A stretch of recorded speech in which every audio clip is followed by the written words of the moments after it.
Hier moet het gebouw komen. Op het E-Community Park in Jesterwoude. Het biocentrum is het plak dat MKB-bedrijven en squallen die dwaande willen met dwossemens, circulaire economie en biologische materialen bij elkaar komen matten. Om een voorbeeld te geven, we hebben een panelenbouwer binnen de gemeente. Dus die maakt panelen voor gebouwen, sandwichpanelen. En die wil ook kijken of ze daar biologische materialen in kunnen toepassen. Dan moet je denken aan stro of hennep of andere zaken. En die kunnen bijvoorbeeld met een vraag binnen het biocentrum terecht. Daar zit dan ook iemand die dan met hun kijkt welke onderwijsinstelling daar het beste bij past. Het nieuwe gebouw wordt maken met zo volle mogelijk materiaal uit de natuur. Voor de isolatie is kiezen voor een stof die het maken wordt van mielde spiekerbroeken. En die worden van juwet af op verschillende plekken in de gemeente inzamelen. Zoals bijgelijks bij winkeliers.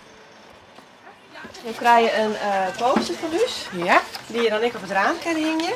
Dan lever je je oude spijkerbroek in. Ja, helemaal voor. Fantastisch. Ja. Burgemeester Harry Oosterman levert van de morgen een spiekerbroek in.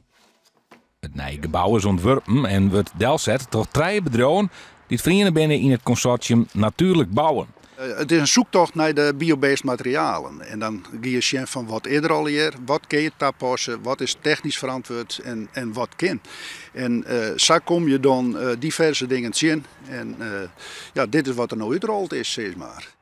We gebruiken al zo lang producten die u hier dusdanig beïnvloeden dat het negatief is. En zo kan ik net terug in. Dus je moet op zoek naar materialen die daar de toekomst bestendig in binnen. Het nieuwe biocentrum moet takken december klaar wezen.